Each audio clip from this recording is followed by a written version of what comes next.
Welcome to this week's edition of Outdoors Online, a weekly webcast produced by the North Dakota Game and Fish Department. I'm your host, Mike Anderson. My guest this week is Education Coordinator Jeff Long. Today we're going to talk about the NASP program, National Archery in the Schools program. Jeff, give us a little background in North Dakota on the NASP program. Over a dozen years ago, we initiated the NASP program, which was a nationwide program as a way to attract more kids to the shooting sports and or hunting and fishing arena. How many schools are involved with the NASP program? Right now we've implemented the program in 185 schools. Wow, how many kids roughly?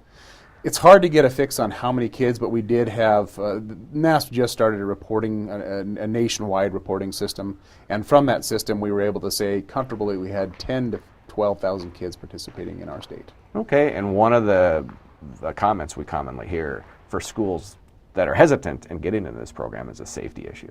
They are, and yet the safety issue is actually one of the big selling points of the program.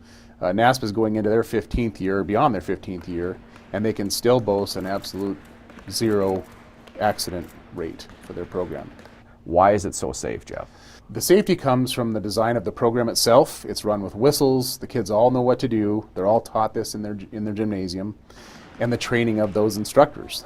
Every instructor has to go through an 8-hour training course in order to teach the NASP program. It's not only how to teach archery properly, but it's the safety part of it. Very disciplined. Very disciplined, very structured. All kids know exactly what to do all the time. Okay, this is not only a team sport, but it's also an individual sport. Yeah, NASP did build a team component into it. But it is by nature an individual sport, and NASP encouraged that even further by, in the design, they have to shoot the same bows and the same arrows, obviously at the same distances. So this means that you're only going to get as good as you want to get, how much time you're willing to put into it. It's not an arms race because I'm shooting the same bow as you are, the same bow as the person in the next lane. It's all up to us as individuals to determine how good we're going to be. In a couple of weeks, we have something going on in Minot. Explain. The state tournament happens on March 22nd, March 23rd, and we expect to have 750 to 800 kids at the bullseye competition, which is the standard, what we think of as archery with the Olympic-style targets. And then we also have a 3D competition, which is where they shoot at the foam animals, and we expect another 500 to 600 kids in that competition. A couple of years ago, I had the opportunity of filming a gal from the southeast that was an academic archer. Explain what academic archer is. Academic archer is a program designed to reward an archer not only for their performance in archery, but for their academic performance. And it's all school-based. Each school determines who will be an academic archer in their school. Well, sure, so it's based on getting good grades. It's based on getting good grades. So if they're at the state tournament, they've done well, and they're also recognized then for their academic performance in that setting. Anything else new at the state tournament this year? This year we have a program that we're piloting, and it grew out of our state tournament last year, and we're going to be piloting it this year with the first ever tournament. The archery industry has gotten behind this project, and they would like to see it grow nationwide, but we're calling it for right now varsity archery because what we're trying to do is take kids that have been involved in NASP and give them something to look forward to growing into, just like a kid in any other sport would look forward to going from junior varsity to varsity.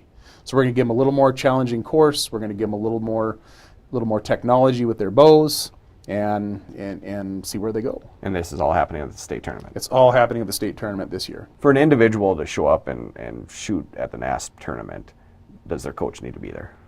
Actually, no. As an individual, in the individual category, the only thing the coach needs to do is sign them up, and that's just to assure, for the safety reasons, that kid or kids have had the training that they need to have so they know what to do.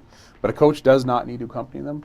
The parents can actually just bring them right on up to the tournament, and there are plenty of people there to guide them and help them get them to the right place. Is there any other tournaments that go on throughout the year around the state? Yeah, this year, in fact, there was a record number of tournaments. We had 18, actually 22 if you count the 3D competitions. A lot of schools are doing, like the state tournament model, they're doing not only the bullseye, but if they have the facilities, the 3D competition on the same day. But there were 18 unique tournaments in our state this year. Most of those other ones, other than the state tournament, occurring at the local level. So schools decide, hey, we'd like to host a tournament. We'd like to give our kids an opportunity to shoot and raise some money for our program. One thing we shouldn't leave out is there is an advisory board for the NAS program? Yeah, a number of years ago, a group of instructors, all people who had a vested interest in the continuation and growth of the program, approached me and said, we'd like to put together a committee to help grow the program. And out of that came the North Dakota Youth Archery Advisory Council. And yeah, I have to say, they have been responsible for a lot of the initiatives, a lot of the ideas, and a lot of the programs that we do, like the pin program, where we reward kids with pins they can earn by shooting a certain score at any tournament in our state.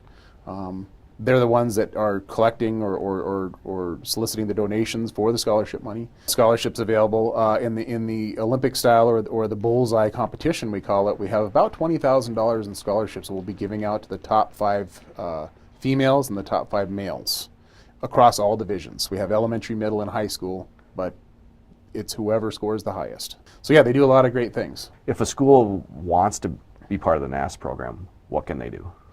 They need to contact, their starting point is to contact me. They're going to need to get the training that I mentioned earlier.